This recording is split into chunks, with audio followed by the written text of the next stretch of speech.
What's up? What's up? Nick, thanks for having me, man. Thank you to Nick Shackelford for inviting me to be a part of this digital event. Today, I'm going to be running you guys through a framework that I've been developing since about January of 2020. It is a set of principles that we follow here at Boomin that I've learned over the last 10 years to quickly gain profitable traction and also scale direct consumer e-commerce brands. We've used these same principles, these same methods to go from $50,000 a month to $500,000 a month on brands, to take brands from 1 million to 5 million, 5 million to 10 million, 10 million to 50 million. We're not at that $50 million mark yet, but we are approaching, being able to be at that $50 million mark soon. These are the same principles of highly successful brands that I've studied and been a part of as well.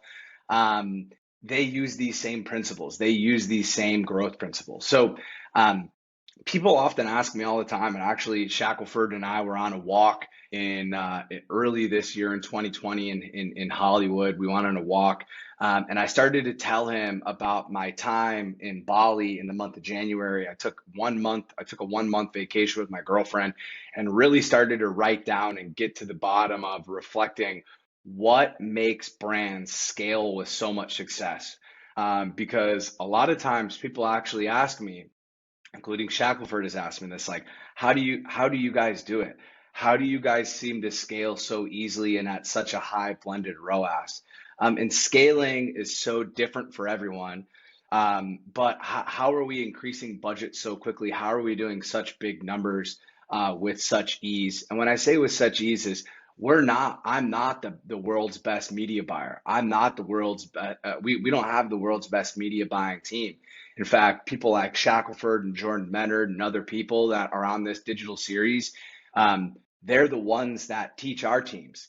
And so that's why I'm here with you guys today. I want to tell you guys about this 4x4 framework that's going to help you guys identify where your challenges are, where your bottlenecks are, and how to gain profitable traction and scale a lot easier. You shouldn't need to be going toe to toe and having a war every single day with your ad platforms and with your e-commerce business in order to get success.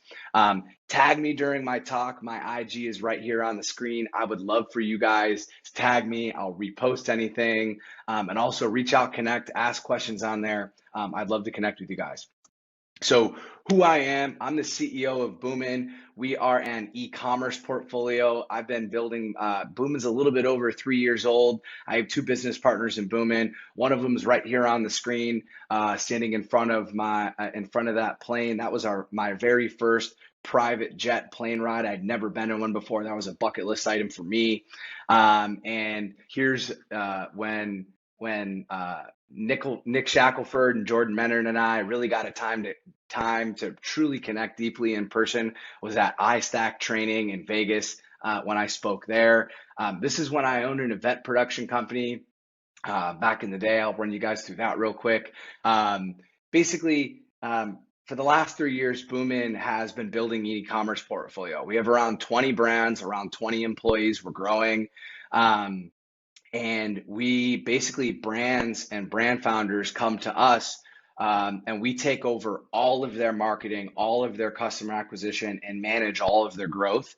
And basically, we take over from everything from email and influencer all the way to media buying and web design and web development. So we take over all of our brands' marketing and help them grow. So we've been in the trenches for the last 3 years building big DTC brands. Okay. Also in the past before Boomin, I've been doing this for about 10 years total in the DTC space. I've built about 12 brands and sold 8 of them, not for big exits, but I have been doing DTC for a while. I graduated from Illinois State University in 2012.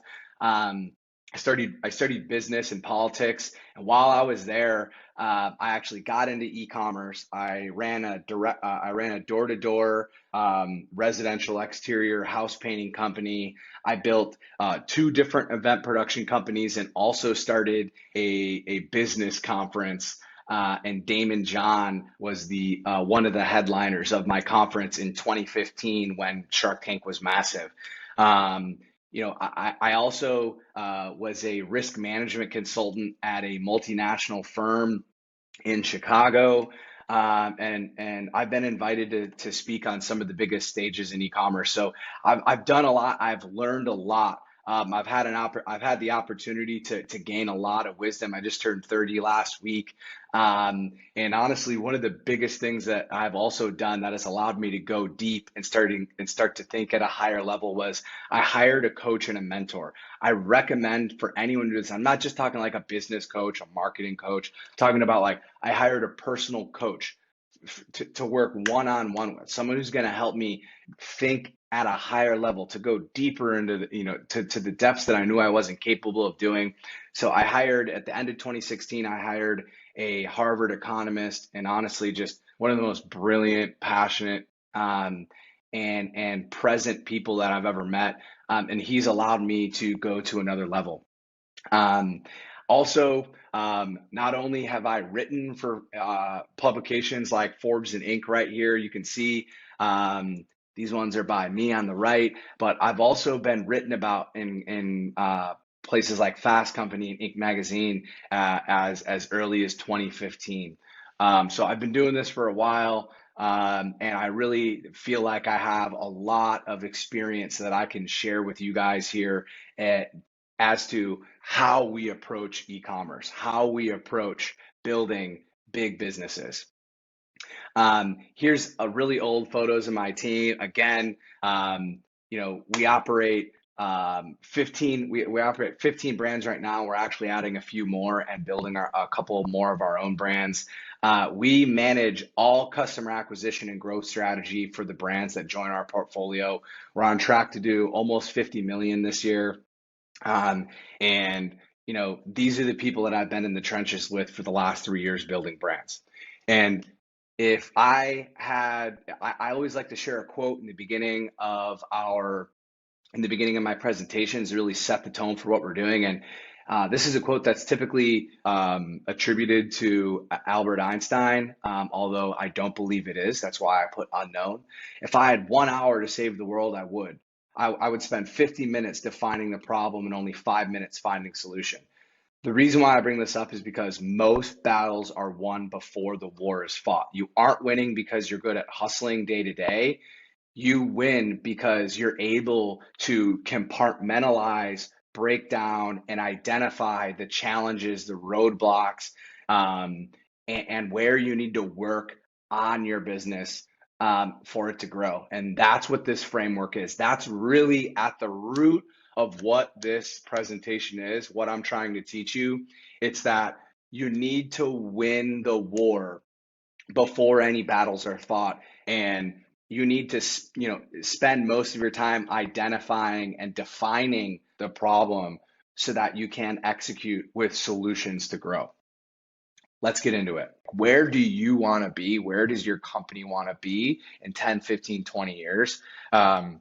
And honestly, the very, very, very first part is recognizing where you're at. And that's what this is. That's what this framework is. It's not a formula. I want to be really, really, really clear. This isn't, a framework is not a method, a procedure, a tactic. This is not a how-to. Okay.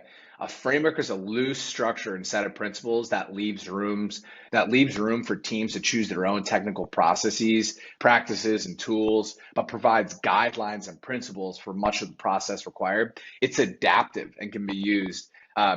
This is how we grew brands from 50K to 500K a month.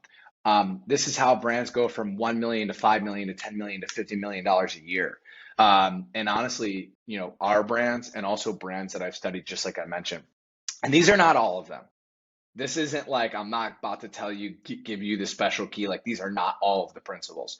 These are the ones that I've found most important, the most key, crucial framework pieces that we found growing direct consumer brands to tens of millions of dollars a year. Okay. So, fuck you success. Do you ever wonder how some brands and some people and some marketing teams have it so easy? They launch campaigns, they launch a brand, they reach profitable traction like that. Their creatives are great. They say, oh, they give you all of these like nonsense about how they scale. They post in Facebook ad buyers groups and ad leaks and all these places, and you just wonder like, you know, I do those same things. Why are they having so much more success? That's really what this framework gets down to. It allows you to compartmentalize and realize what's going on. It's not only their marketing. It's actually a lot deeper than that. There's a lot more going on behind the scenes from a commerce perspective that are allowing them to be so successful in their marketing. And I'm going to show you this framework is not only like, going to allow you to profitably gain traction and scale, but it allows you to do it without having to have a war every day. Do you ever feel like you wake up and you're going to war every single day to keep your ROAS up, keep your ROI up, to be profitable, to scale? Like, it should not always be like that. Of course, you're going to have tough days. It's all challenging. I'm not saying that like this is the key to success and you're going to be, successful overnight. That's not the case. What I'm telling you is that there's different things that you can do. There's principles that you can follow, and there's guidelines that will actually allow you to be much more successful in your marketing, which is why we're so successful with our marketing. And it all comes down to defining challenges. To compartmentalizing and defining challenges is exactly what this framework provides, just like that quote that I had showed you. And honestly, you have to distinguish and define your challenges, and that's the most difficult part. It's almost like admitting you have a problem, kind of like an alcoholic or an addict. Like, the first step is admitting, and that's kind of the toughest part for a lot of people. So here it is. Yes, that's it. Clarity. It comes only with practice. It comes only with deep thought. If you can't explain it simply, you don't understand it well enough. And I'm about to walk you guys through something that I have developed a lot of clarity on over 10 years, a decade of direct to consumer marketing experience. And here's how it goes. Media buying is a part of digital marketing. It's a tool of digital marketing. You're literally paying a platform for a media placement, like a Facebook ad in a newsfeed or a YouTube ad on a pre-roll, okay? So it's a tool or a channel of digital marketing. Digital marketing is a set of tools, channels, and methods that you're using to acquire customers, okay? And customer acquisition is a part, it powers commerce. In this case, we're talking about e-commerce for a lot of you guys, right? In this case, for me, I've developed a lot of e-commerce experience, electronic commerce, all right? And so let's dive a little bit deeper here. So digital marketing is a set of tools, channels, and methods to acquire customers: email marketing, content marketing, SEO, social media marketing and advertising, media buying, content marketing, design. There's so many things. Digital marketing is a robust set of channels, tools, tactics, and methods that are all they're all tools for acquiring customers, okay? And commerce is so much bigger than I talk to people every day, a lot of people every day, and they think they're great media buyers and they think they're great digital marketers, but what they don't realize is that they're actually, yes, they are great media buyers and marketers, but they're actually great customer acquisition strategists, and ultimately amazing. They have an amazing and deep understanding of commerce, because you can't do all of these things right if you're not doing this right. That's the main part of compartmentalizing and defining your challenges, okay? And I'm just going to give you a sneak peek preview here to give you some context for what we're about to get into, okay? Most people think that they're having media buying challenges when ultimately they're commerce challenges. You're reaching non-profitable ROI, non-profitable ROAS. You can fix it with commerce. You're not marketing and media buying can rarely ever fix problems. If you think you have a digital marketing problem, you might. but almost always people who are successful and they're having trouble scaling almost always have a commerce problem and not a digital marketing problem. And most people who think they're having a problem acquiring customers and growing their business to 1 million to 5 million, 5 million to 10 million that I talk to, they don't have customer acquisition problems. They have commerce challenges. And here's a really typical conversation that I have and that a lot of people have, is they're like, yeah, I just, you know, um, it's just not profitable. Like a 2.3 ROAS is just not profitable. A $30 CPA, a $25 CPA is just not profitable for us. That is not a media buying issue. That is a commerce issue. It's not a digital marketing issue. It's a commerce issue. If you are going to have to convert at a way above average efficiency in cost, CPMs, cost, conversion rates, everything, if you have to like way above industry standards, way above DTC standards, way above the ability for CPMs in the year 2020 on these ad platforms, you don't have a media buying or digital marketing problem or a customer acquisition problem. You have a commerce problem. What is commerce? Commerce is so much.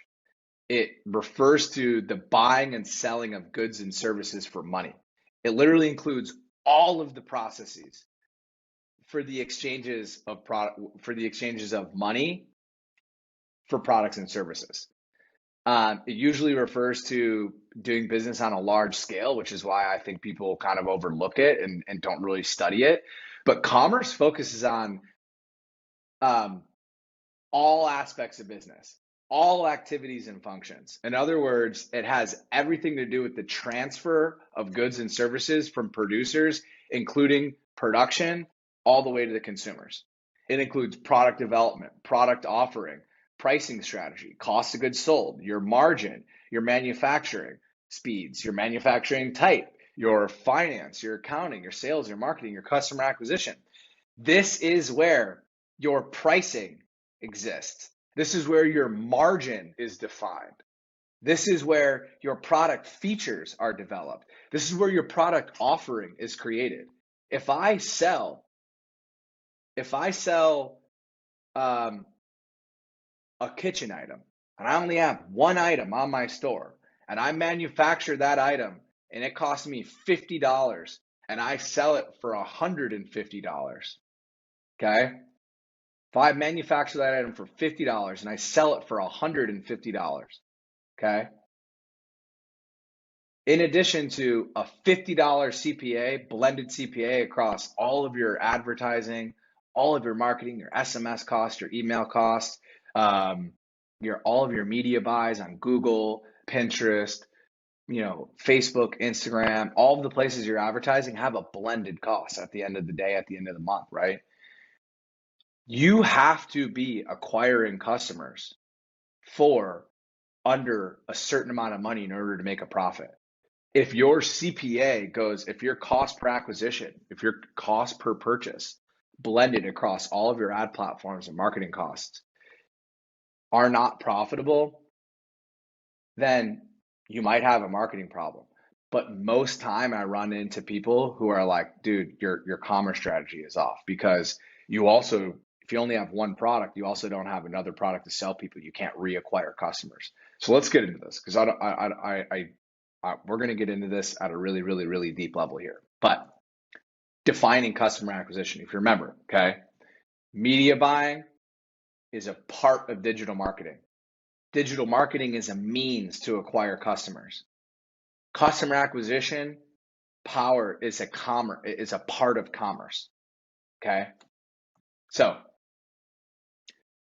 customer acquisition is the strategy, methods, and means in which a business converts a prospect to a customer or a user.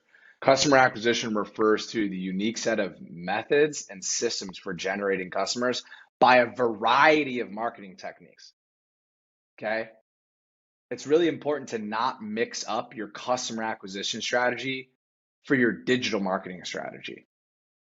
You must clearly define what your strategy is to acquire customers before you can strategize your digital marketing plans. You have to structure out what are your means to acquire customers? What channels are you going to focus on? Okay. What channels are you going to use? How are your channels going to connect and support each other? Okay. What is your customer acquisition strategy? Customer acquisition is not your pricing strategy. It's not your margin. It's not your product offering. It's not your commerce strategy. Just like digital marketing.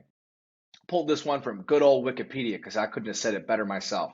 Digital marketing is a component of marketing that utilizes in internet and online-based digital technologies such as desktop computers, mobile phones, and other digital media and platforms to promote products and services. Promote products and services. Did you see in there anything about margin, AOV, manufacturing, pricing strategy, any of that stuff? No, it's because digital marketing is the means to promote and advertise products and services. It does not fix problems. It only amplifies messaging, converts people. Okay. Digital marketing includes so much. It's content, SEO, paid search, video marketing, social media marketing, advertising, email marketing, influencer marketing. These things do not create your average order value. They do not create your margin. They do not create your cost of goods sold. They do not power your commerce. Okay? They do not, it's not. It's a part of commerce. It's actually how you're promoting to acquire customers to power commerce, in this case, e-commerce. All right? Media buying. By definition, media is content. You are simply buying media placements on platforms. That's it. Whether it be social media, search platforms, display ads, sponsored content, YouTube, whatever. Media buying is not a growth strategy. It's a tactic or a means to capture attention with targeted messaging to promote what you are trying to sell. Okay?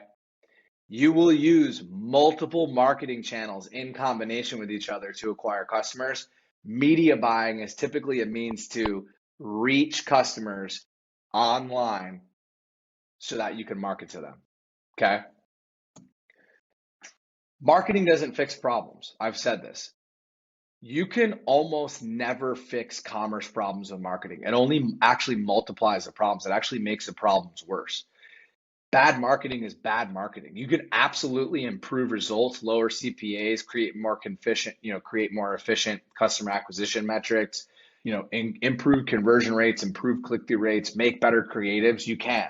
But I'm talking about how to scale with absolute ease and how to set yourself up initially to gain profitable traction without needing to be the absolute best of the best. You can almost never overcome scaling challenges with media buying. Most people that I talk to that are just absolutely getting killed scaling, they think it's a media buying problem. It's not. It's a commerce issue. I'm going to talk you guys through that. So, just like I said, you can absolutely improve your results and lower CPAs and create more efficient customer acquisition metrics with optimized marketing. But if you have a cost of goods sold issue and you have a margin issues that don't allow you to have a $28 CPA, let's say a $28 cost per purchase on Facebook or Instagram, then you're likely not going to scale because your product does not give you the margins necessary in order to scale. You are going to be fighting an uphill battle. You're going to be going to war every day with the ad platforms you're marketing, always having to make the best creatives, the best copy, the best landing pages.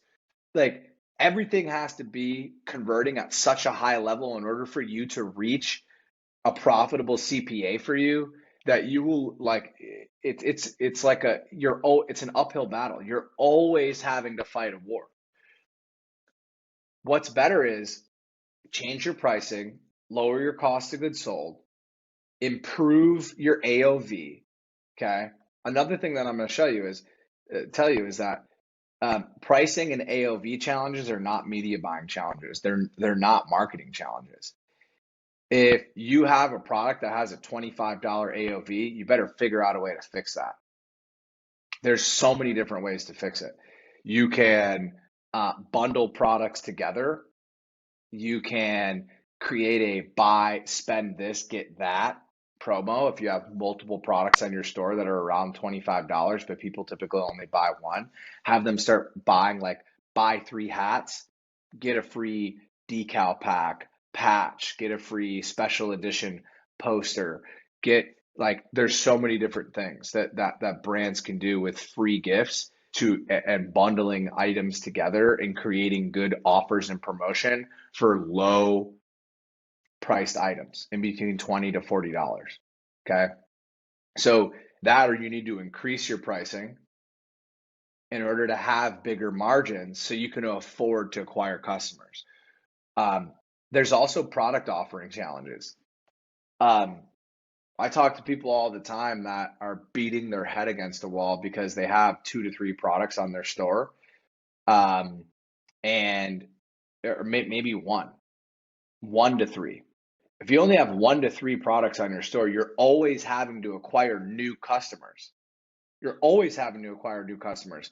If you don't have more products to sell to your customers who you've already converted to reacquire them, which costs way less because you have their email, their SMS, they're in your remarketing audiences, they already know and like your brand, they enjoyed your products, it's much more cost effective to reacquire a customer than it is to always have to acquire new customers.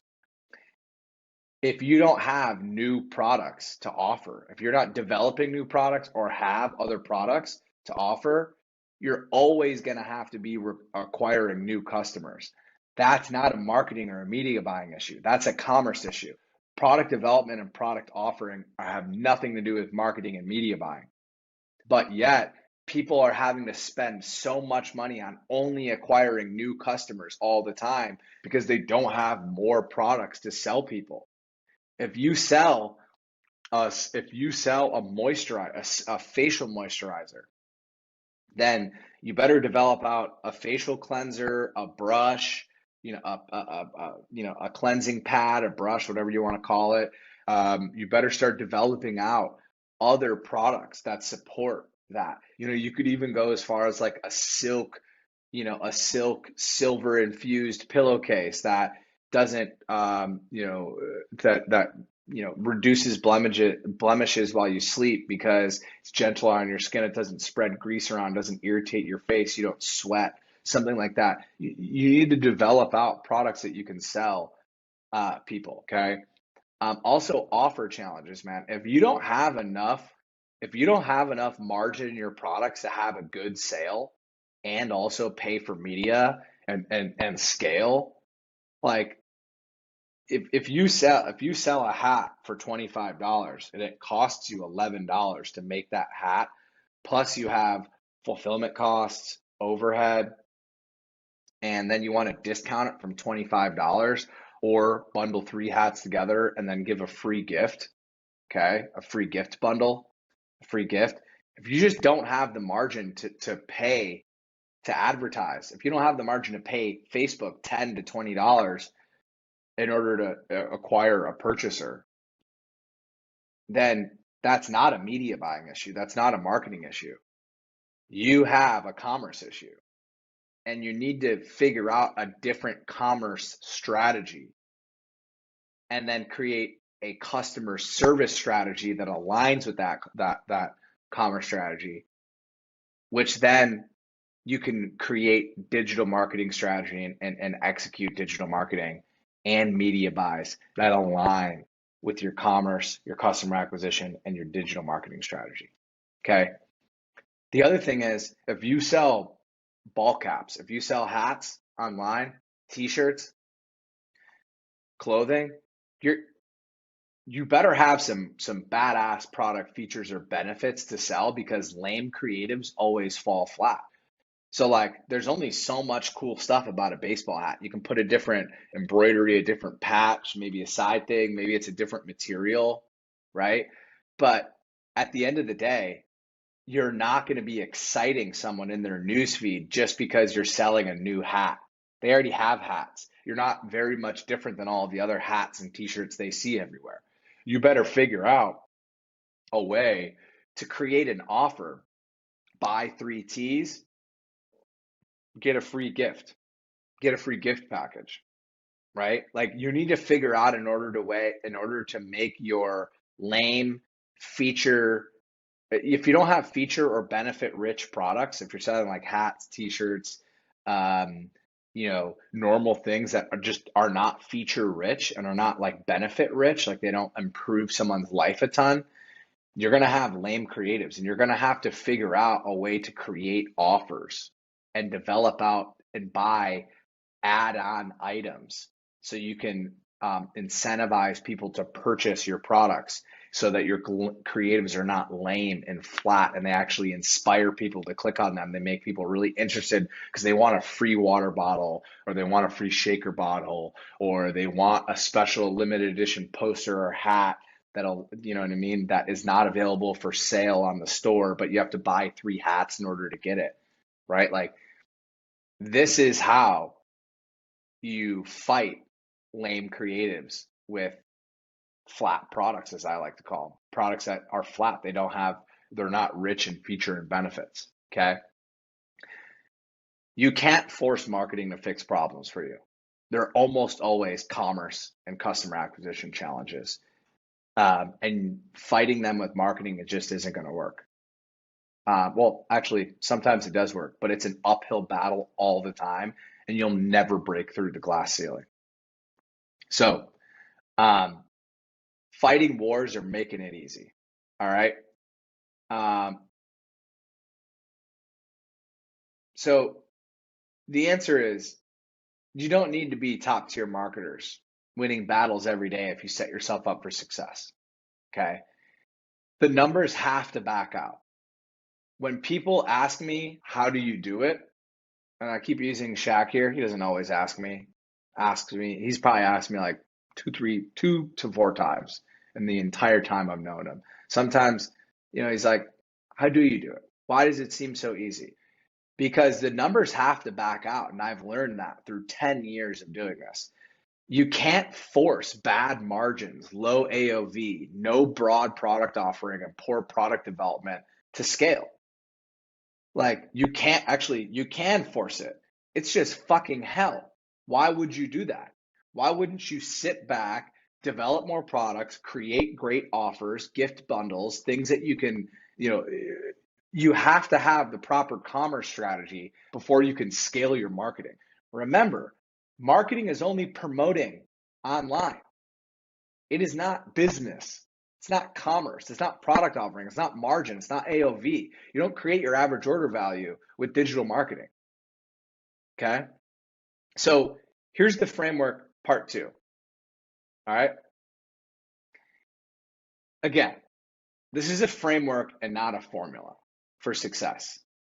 I gather these numbers based on the data from 25 brands that I've been a part of building, growing, starting.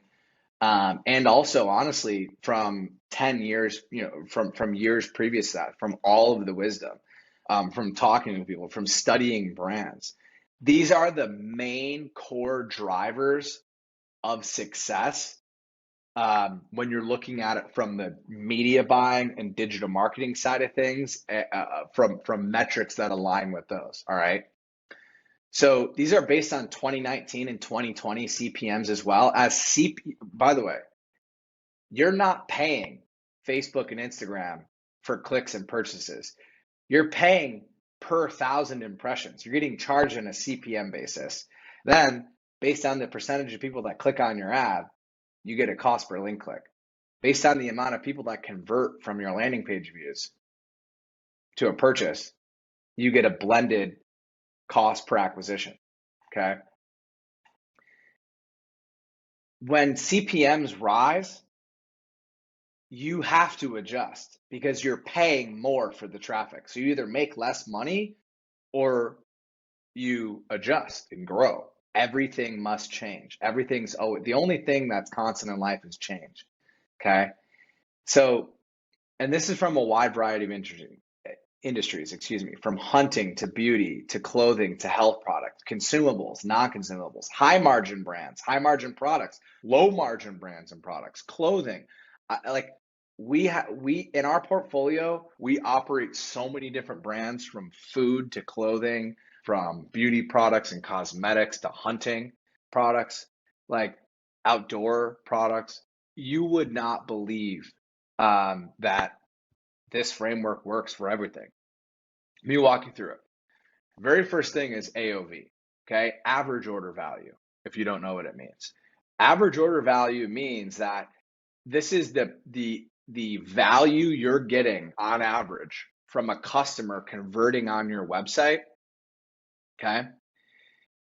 If it's not about $56 based on 2019 and early 2020 CPMs, and I've developed this out, it's going to be an uphill battle for you because on average, you're going to be paying like really, really, really good marketers might be able to get like an $8 CPA.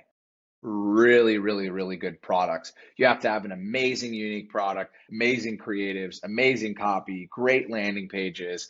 And you have to be in an industry you're getting low CPMs from wherever you're marketing or in a platform. From Facebook and Instagram, if we've found that if you don't have an AOV or a product that you're selling at about $56, you will be in an uphill battle all the time. Okay. And how do you get an AOV if you don't have an AOV of $56 if you don't have if you don't have products that are $56? Well, you bundle them together. You create offers. You spend 65, get a free receive a free gift in your order, and they see it in the cart. Or you can bundle things together. You can bundle a hat, a sweatshirt, and a t-shirt together on your best-selling stuff for one discounted price. That's the offer. Or what you can do is you can basically have a tiered discount where like the more they buy, the more they save. So for instance, if it's a food product, if you buy 5, you pay full price. If you buy 10, you might get 2% off. You buy 20, you might get 5% off. You buy 30, you get more tiered discounts. Okay. There's so many different ways to increase AOV. It's not even funny. I could probably have an entire presentation on that alone. But that's not what we're here for. So CPA capability, cost per acquisition capability. Okay. Let me explain to you what this means and what I mean. And this is really, really, really important. If your blended CPA across all of your advertising platforms, so you're advertising on Facebook and Instagram, the Google platform, which includes YouTube, Pinterest, Snapchat, if you're Google Display Network, okay, native. If we're advertising on all of those platforms, for every $100 in order value, you better be ready to pay about $28 for a purchase. That's what your blended cost per purchase should be. Okay, cost per transaction, purchase transaction. That means that if you have, there's the reason why the AOV matters. If you are at a $40 average order value and you're marketing on a bunch of different paid marketing channels, paying influencers, paying Klaviyo, paying Postscript.io for your SMS, paying the advertise on all these ad platforms, and you're getting a $40 AOV, but you have a $28 CPA, just do the math on that. It doesn't, like, you're barely making any money after your marketing costs. You're going to have product costs on top of that. You have overhead. You have to pay yourself. You have to fulfill it. The numbers will not pencil out. So you have to have a $56 AOV. You have to have a $28. You have to be ready to pay $28 per $100 in order value. So if you're selling up in between like above $100, be ready to pay more. Okay. Higher priced items typically take more marketing touch points in order to convert them. Okay. Been doing this for a long time. If you sell a beauty product for $150, you better be ready to pay somewhere around $35 to $56. Okay. And if you sell a $200 product, you better be ready to pay double that CPA. So just think about it.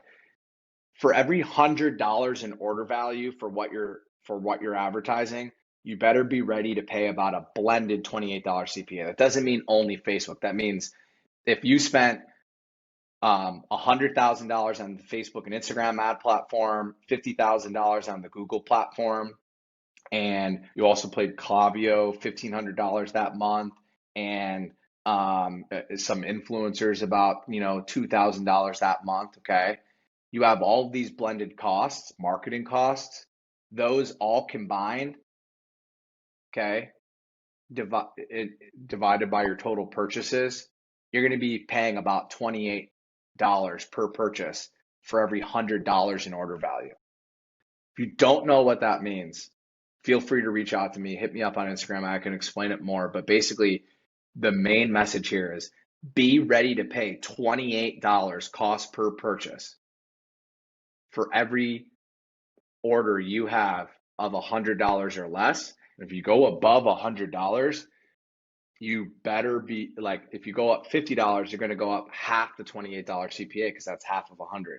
If you go up to $200, you better be ready to pay about a $56 CPA. If you can't afford to do that, you're not going to scale easily because these platforms cost money. Your marketing actually gets less efficient at scale. You will not convert better. Okay. You very rarely, it's a very, very, very rare thing. All right, guys and girls. So next thing, remarketable product offering. This is mega, mega, mega important.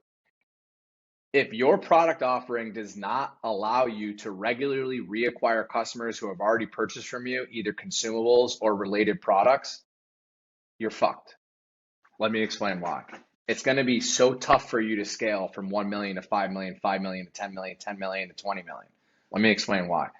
Let's just say I own a really simple e-com store. And it's a brand, okay? It's a great brand. Great Instagram following, great brand, high quality hats, t-shirts, and sweatshirts. That's what we sell. Let's actually throw in there socks.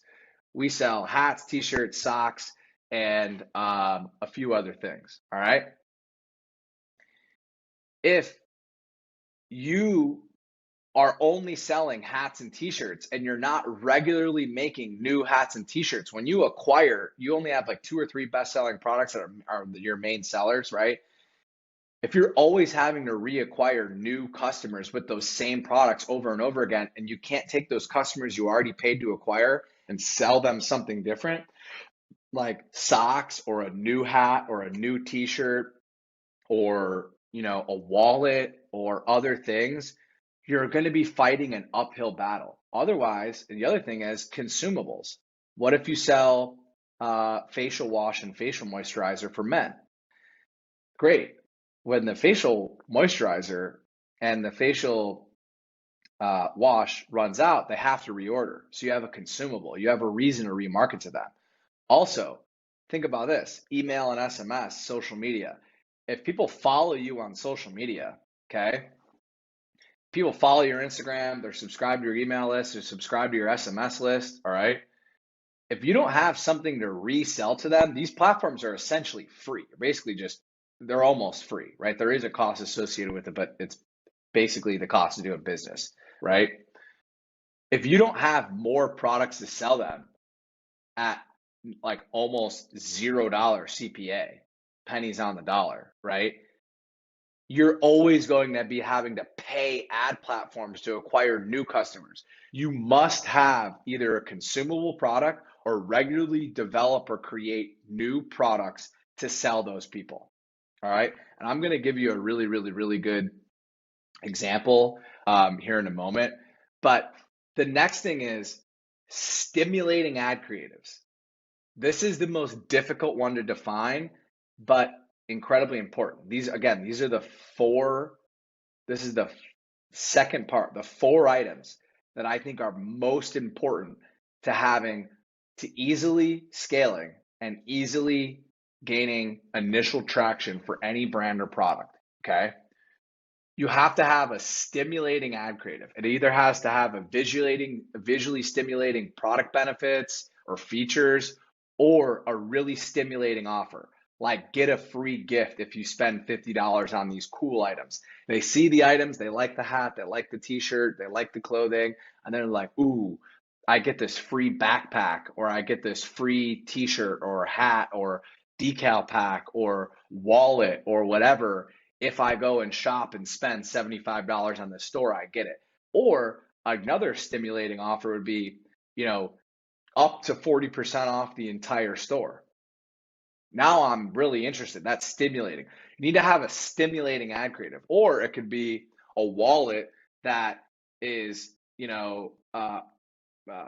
like basically like RFID proof, like, you know what I mean? It's like anti-theft, maybe if it leaves your pocket, your phone vibrates and buzzes and alarms like you're leaving your wallet somewhere, right? Like it needs to have a really cool um, feature or benefit that you can very quickly show in an ad creative. That's the reason why, this is the reason why drop shipping is so successful, because you find a winning product.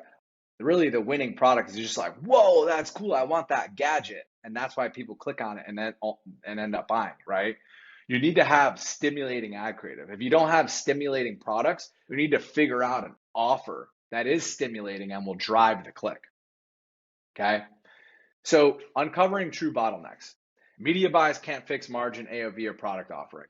Fighting to reacquire new customers every day is an uphill battle. Your marketing is extremely, extremely limited unless you have new products to sell people. You have high margin to play with. Like you're limiting your capabilities in order to market if you don't have your commerce figured out. Okay. That's why it's important to recognize all four parts.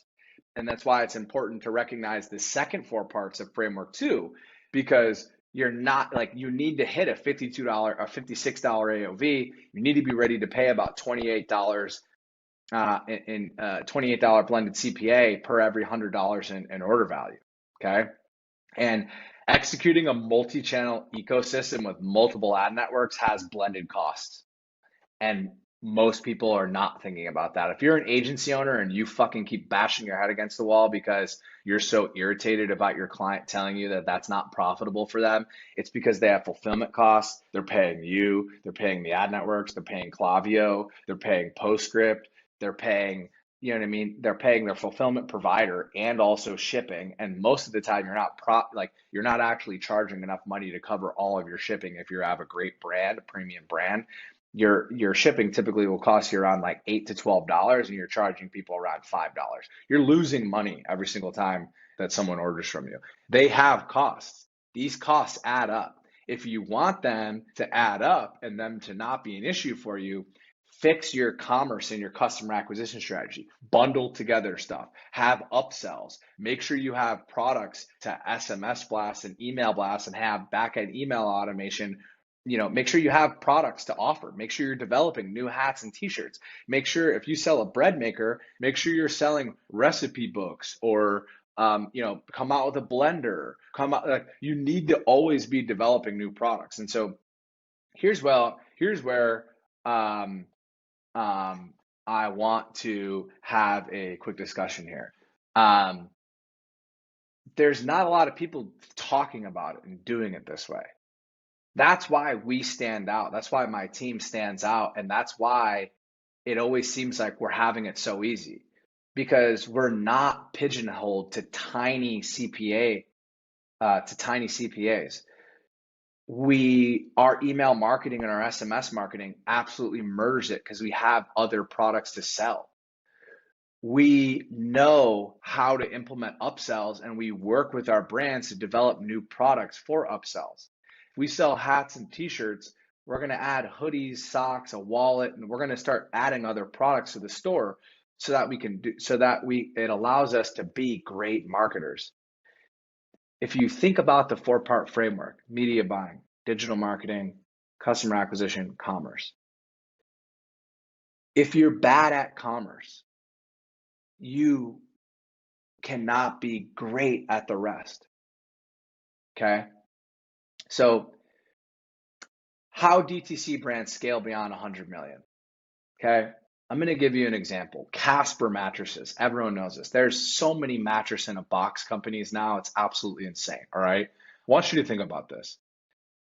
Commerce, they started by selling a mattress.